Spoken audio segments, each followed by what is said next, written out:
Hello, hello. This is Coach Wonton for PROdominant Sports. This is part 3. Now, part 3 has to do with which sport requires the most from the physical body. Okay? As I had said in the previous shorts, I suggest you go check them out. rainwonton.com.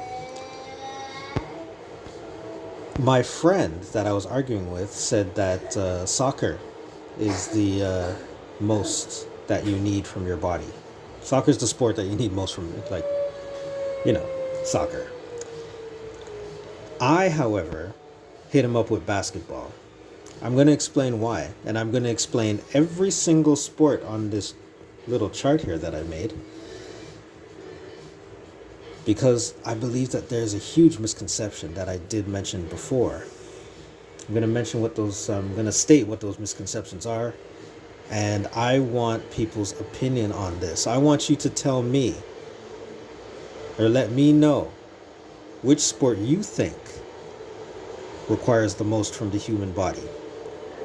But you have to tell me why. Whether or not it makes sense is up for debate, but I'd rather the feedback, just in case I learned something new.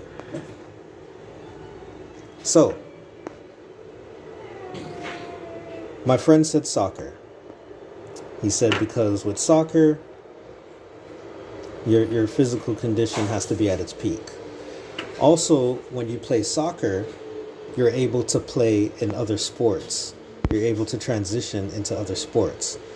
Although I agree with what he said, it's only to an extent. You're able to transition into other sports, yes, that is true, but only on a condition standpoint. Conditioning, your body's conditioning. On a conditioning standpoint, yes, that's absolutely true. But besides the conditioning factor, that's not a fact. It's not gospel. Basketball was my choice. And here is why.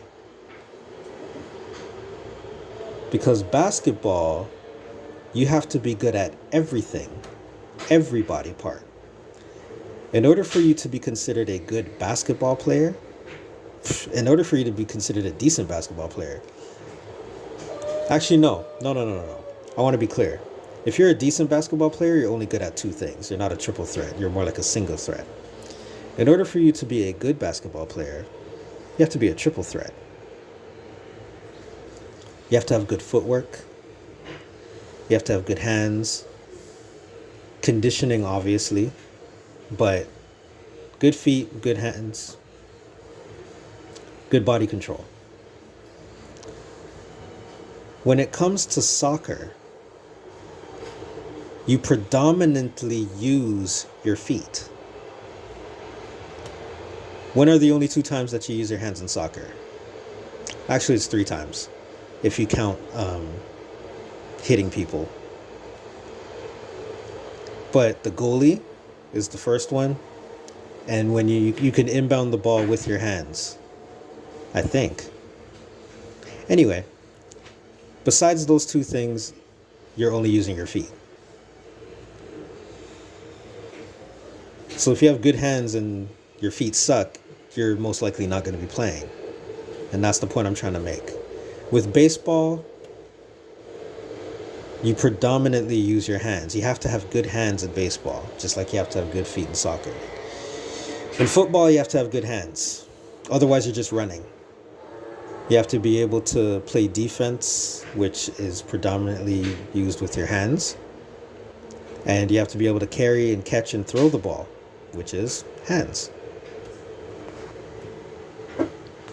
When it comes to tennis, hands. You have a tennis racket. If you play tennis, if you have good feet, good foot control, good feet work, with no racket, you can't play the game, can you? Predominantly hands. Bowling. The way you toss the ball, you have to be able to pick up the ball. And there is a skill set that only your hands can conjure. Volleyball. predominantly hands. You must be able to serve and spike and set. All hands. Now I want to be clear before there's like any nitpickers with this. And I know there will be. In all sports, you have to use your entire body for something or another. Whether it's just for balance, even if you're just using your hands, and you might have to use your feet for balance, or if you're just using your feet, you might have to use your hands for balance. Like if you're walking a tightrope, I don't know if that's a sport, walking a tightrope, but walking a tightrope, you predominantly need your feet, and your hands are for balance, right? So with basketball, you have to have good hands, you have to have good feet, you have to have good body control. You have to use everything. You have to use your shoulders. You have to use your elbows to an extent. Obviously, your hands. And your feet. So, I chose basketball for that particular reason. I argued a bit with my friend. I decided to make this at the drop of a damn hat. I drew all these balls in like 2 seconds. Doesn't take that long.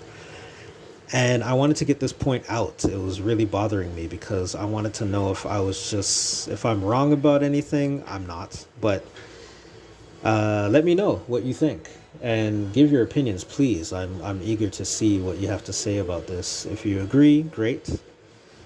But maybe I'll learn something about other sports that I didn't point out here.